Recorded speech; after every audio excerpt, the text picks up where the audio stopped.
Hi there and welcome back to my channel. If you haven't been here before, my name is Angie and I am a chemist who loves makeup. So normally I do videos where I do very in-depth ingredient focused makeup reviews where I go and I do my own personal research on the ingredients and kind of talk about what they do in formulas and whatnot.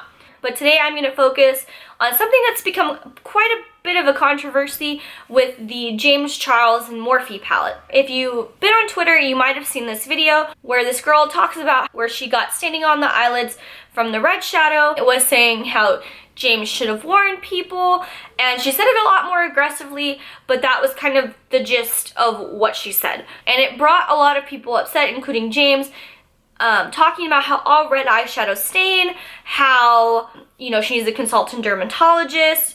I don't know if she mentioned she had hives, but a lot of people in the responses were saying she should worry more about the hives and not really the staining so much. And you had a lot of people talking about how all red eyeshadows stain the lid. So I'm just going to kind of speak off the cuff about this, and it's particularly, I think, two eyeshadows, and those shades actually have two colorants in them that are lake, they're red lake colorants, and they're actually not approved to be put in cosmetics that are intended for eye use. This was an issue with the Manny MUA Lunar Beauty palette, so I'm going to link that above if you want to see what I had to say about that.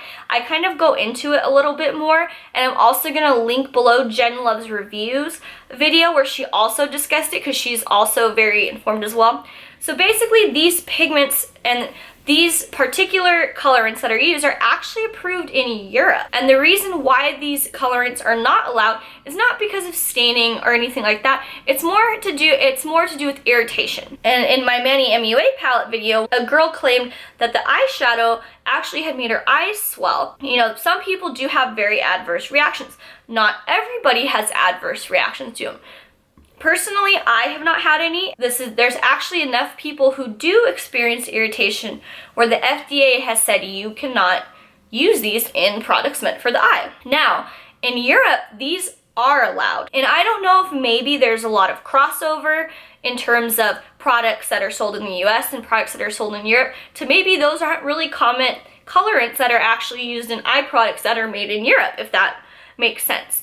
So there might not be a lot of irritation experience, but we're seeing a lot of people want really good, red, vibrant shadows. So how is this Morphe palette sold in the US with these colorants?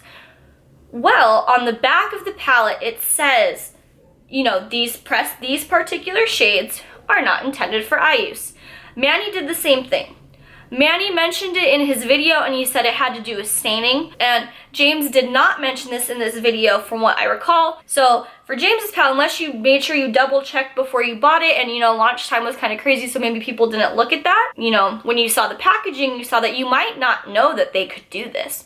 So I think both parties in this situation are responsible. Consumers have a responsibility to play in what they purchase, and I think brands have a responsibility what they sell. I think customers need to make sure that they read the packaging, especially now that we're seeing more of this. If a palette says do not use these shades on the eye and you want to use them on the eye but you're not sure how you're going to react, maybe don't go full red smoky eye. Maybe do a little bit in the outer corner and just see how you react to it.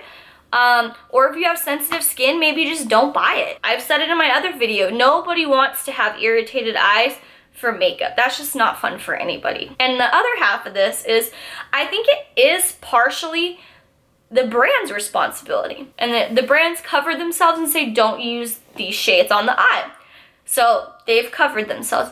But at the same time, these palettes that are being put out are clearly marketed to be eyeshadow palettes. They're not like a blush palette, and they're not like a contour palette. You could clearly tell this was intended to be used as eyeshadow. A lot of brands want their products to be vegan. So if your product was not vegan, you could use carmine as a red colorant, but that uses crushed beetles, and that would make it not vegan. So these two colorants in particular allow it to be vegan. These colorants also provide a very bright red color. But I think safety is really important, especially since we know what this could do, so much so that it needs a warning. So I'm actually wondering if enough people complain about eye irritation and enough brands start doing this, if the FDA would step in and say, hey, you're marketing these as eyeshadow palettes. I know you said it's not an eyeshadow palette. You didn't signify, you said it wasn't for use on the eye, but this isn't clear enough to people that this is not intended for eye use. I remember hearing a while ago how they wanted more clear descriptors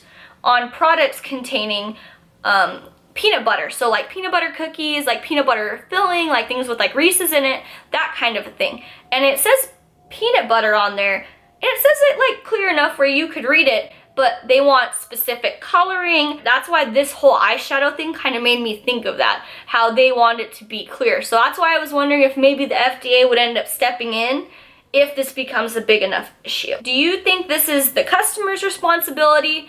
Do you think it's the customer's responsibility to make sure they don't buy products that are gonna irritate their skin? Or do you think it's the brand's responsibility that if something is known to irritate skin, maybe try not to use that or make it clearer that this is intended? Or do you think it's a mixture of both? I just want to know what you guys think, so just leave me a comment down below. And with that, I'll see you in my next video. Bye!